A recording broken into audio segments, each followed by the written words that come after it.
the joy and the restoration of Jesus now. You can experience that now through repenting of your sin and giving Jesus a place in your heart. Allow him to help you lead your life. He will guide you. He will guide your footsteps. He will show you the way to the God the Father, and he will give you a slice of heaven now, here on earth. You know what? He's a great protector. He can protect you from wrong choices, from other people's designs on your life. He can protect you from disaster. He can take you out of any storm or take you through it. But you know, you can have peace in the midst of that storm. That's absolutely true, because many of our actions, being wrong and breaking the commandments, actually brings judgment on us. So when we break our wedding vows, you're inviting disease into your life, you're inviting unwanted children into your marriage, and all sorts of heartbreak for your children that see their children divorced. God is trying to save us from all of those things. It's not just the fun of going out and being with someone. You've got to commit to one person, one husband, one wife, and have a solid family. See, the enemy, he doesn't like marriage. He wants children to grow up and be a wreck. He wants children like to turn against their parents and parents to turn against their children. But when we are in a trusting, loving relationship with God the Father, then we're fit to be a wife or to be a husband and to be a parent, so that we can bring our children up in the admonition of the Lord. And God gives you the power to be able to love someone that's unlovable. You know, I mean, when God is in a marriage, he's not only working on you, he's working on your husband or your wife. But he gives you the grace to be able to love someone that is not very nice while he's working in your life. And it's great, because as a husband and wife, you get to pray for one another.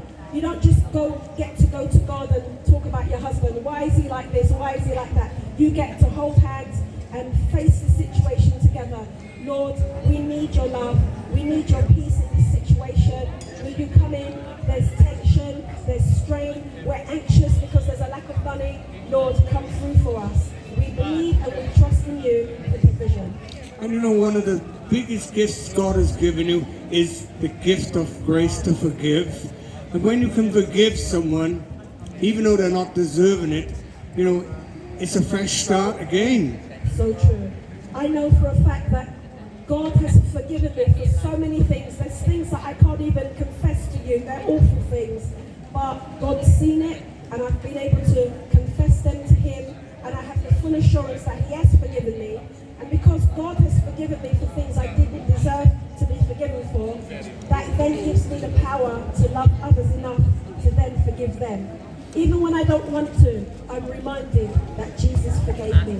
But we only got to look at the cross when Jesus was on the cross at Easter, and he looked down at the ones that nailed him there, the ones that were spitting at him and shouting insults, and he said, Father, forgive them, for they know not what they do. If God can forgive us, who are we not to forgive others?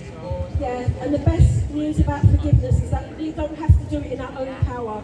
We call on God and we say, Lord, help me. I know you said that we should love our neighbour as ourselves, but I don't have enough love.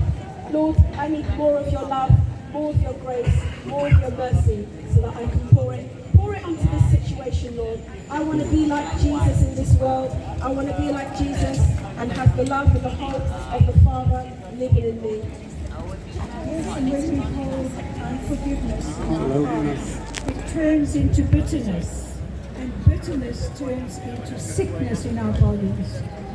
And the Lord said, I have forgiven you. We must forgive others. So if anyone is struggling with forgiveness, if anyone is struggling and they know they must forgive, I pray that you will ask the Lord to help you to forgive them, no matter what they've done, to forgive them, so that you won't have this bitterness and carry it for the rest of your life.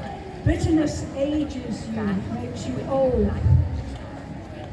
Bitterness makes you troubled, and bitterness can turn into, and unforgiveness, which becomes bitterness, can cause you to be ill in your body.